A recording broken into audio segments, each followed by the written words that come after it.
वक्त की बड़ी खबर के साथ जो कि नेपाल से आ रही है। आपको बता दें बीती रात देश के कुछ हिस्सों में भूकंप के झटके महसूस किए गए हैं और देश की राजधानी दिल्ली के अलावा एनसीआर यानी नोएडा, गाजियाबाद और गुरुग्राम में भी भूकंप के झटके महसूस किए गए हैं। राष्ट्रीय भूकंप विज्ञान केंद्र की ओर से जारी ट्वीट में बताया गया है कि भूकंप रात 1:57 पर आया। भूकंप की तीव्रता 6.3 आंकी गई। इस भूकंप का केंद्र नेपाल में था, जबकि दिल्ली एनसीआर में भूकंप की तीव्रता 5.7 आंकी गई है। नेपाल में इस भूकंप से कुछ घंटों पहले भी एक और भूकंप आया था। मंगलवार रात 8:52 पर भी नेपाल में भूकंप के झटके महसूस किए गए थे, जिसकी तीव्रता 4.9 थी।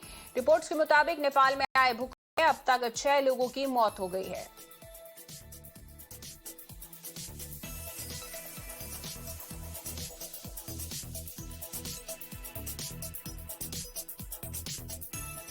हल्का बहुत हम लोग ऑटो में बैठे थे, ऑटो से निकल के भाग गए। तो क्या सवारी नहीं थी? सवारी तो सबको निकल के भाग गया, तुरंत सबको निकल के भाग गया। हल्का झटका महसूस है तो लोग ऑटो से निकल के भाग गए। हम लोग अच्छा। ऑटो चला रहे थे, ऑटो साइड करके तुरंत भाग गए। 1 से 2 के बीच में हमको झटका महसूस हुआ हाँ, और पंखा उंखा सब हिलने लगा। हमें ऐसा लगा कि भूकंप आ गया है, हाँ। तो मैं सभी लोगों को बाहर निकाल दिया घर से, तो थोड़ा राहत का सांस लिया। मतलब बाहर निकलने के बाद ही अच्छा महसूस हुआ। हाँ, हल्का फुल्का मतलब सबको घर से बाहर निकाल दिया। सबको घर से बाहर निकाल दिया। 1:58 पर कैसा महसूस हुआ? मतलब तो हल्का सा झटका जैसा महसूस हुआ, लेकिन हमने जल्दी से ऊपर तो ऐसे करके देख रहे थे, नींद मेरी खुली हुई थी। हाँ। उसके बाद हम बच्चे लोग को जल्दी से बाहर अच्छा, मतलब महसूस हुआ झटके का। और इसी पर ज्यादा जानकारी के लिए मेरी सहयोगी इशिका मेरे साथ जुड़ चुकी है। इशिका, तो भूकंप के झटके काफी तीव्रता से महसूस किए गए, 6.3 की तीव्रता रही है। नेपाल में 6 लोगों की मौत की जानकारी मिल रही है। भारत में भी काफी तीव्रता से भूकंप के झटके महसूस हुए। कितना असर इसका देखने को मिल रहा है?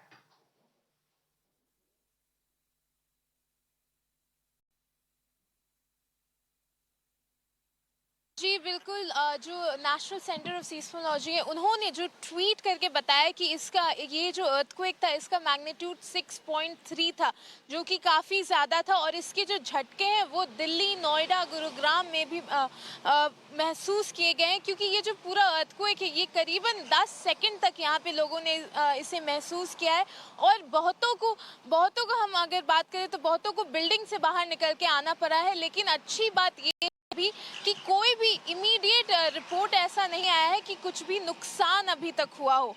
ऐसी कोई भी अभी तक इमीडिएट रिपोर्ट नहीं आई है दिल्ली एनसीआर की अगर हम बात करें तो। लेकिन जो नेशनल सेंटर ऑफ सीस्मोलॉजी उन्होंने बताया कि इसका जो एपी सेंटर है वो नेपाल में है और फिर इस अर्थक्वेक का डेप्थ 10 किलोमीटर बताया गया है। नेपाल में अगर हम बात करें तो नेपाल में काफ़ी ज़्यादा नुकसान हुआ है, क्योंकि वहाँ पे काफ़ी सारे हाउस कोलैप्स हुए हैं, जिसमें 6 लोगों की अभी तक मौत भी हो गई है। काफ़ी सारे लोग और भी ज़्यादा इंजर्ड भी हैं और इसके कारण वहाँ पे जो आर्मी है उन्हें भी ये आदेश दे दिया गया है कि वो अब सर्च ऑपरेशन और रेस्क्यू ऑपरेशन भी चालू कर दे। तो वहाँ पे काफ़ी ज़्यादा नुकसान हुआ है। लेकिन दिल्ली एनसीआर में राहत की बात यह है कि भले ही जो झटके हैं वो काफ़ी ज़्यादा यहाँ पे महसूस किए गए हों, लेकिन नुकसान अभी उतना नहीं हुआ है। जी इशिका, बहुत बहुत शुक्रिया आपका इस तमाम जानकारी के लिए। अभी नेपाल में क्या स्थिति बनी हुई है वो भी जान लेते हैं। मेरे साथ दीपक नेपाल से जर्नलिस्ट जुड़ चुके हैं। दीपक, आपसे जानना चाहेंगे कि अभी नेपाल में क्या स्थिति है। 6 लोगों की मौत की खबर मिली है। कितनी तीव्रता का ये भूकंप था और कितना असर इसका हुआ है, कौन से क्षेत्रों में असर हुआ है? ये भूकंप थैंक यू। ये भूकंप रात को 12 बजे तक से गया था। ये भूकंप डोटी जिला में गया था। डोटी के खप्तर नेशनल पार्क में गया था। नेशनल पार्क में एपिसेंटर है इसका। 2:12 में ये भूकंप गया था। 6.6 मैग्नीट्यूड का भूकंप था। अभी तक की जानकारी अनुसार 6 लोगों के डेथ हुआ है और 5 लोग इंजर्ड है, घायल है। वो डिस्ट्रिक्ट पुलिस के रिपोर्ट अनुसार वो रिपोर्ट है। झटका, वो भूकंप का झटका और जिला में भी महसूस हो रहा था। उदाहरण के लिए कैलाली, कंचनपुर, बजांग, बाँके, रुकुम लगायत के जिला में भी झटका महसूस हुआ था।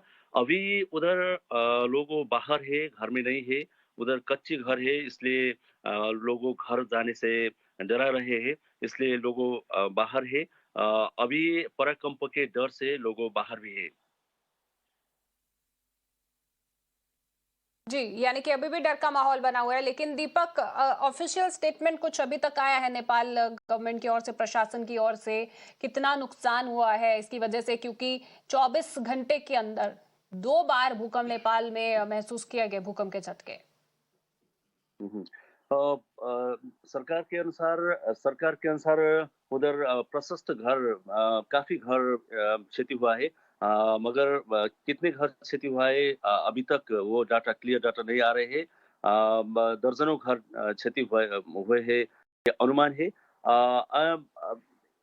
उधर मुख्य प्रॉब्लम ये है कि, मेन प्रॉब्लम ये है कि उधर राहत के लिए वो प्रशासन तो है, आर्मी है, पुलिस है, और नेपाल में ये चुनाव का माहौल है, इसलिए उधर तो काफी राहत नहीं लौट रहे हैं, इसलिए लोगों थोड़ा समस्या में है। मगर उधर स्थानीय प्रशासन ने कोशिश किया है, राहत के कोशिश किया है, लोगों के समझाने के। मेन मुख्य डर ये है कि पराकंपन की डर है, क्योंकि नेपाल ने थोड़ी साल पहले वो जुन भूकंप महसूस किया है, उसके घाव अभी भी लोगों के मन में है, इसलिए पराकंप और इससे ज्यादा भूकंप आने के डर से लोग डरा रहे हैं। जी, बहुत बहुत शुक्रिया आपका इस तमाम जानकारी के लिए।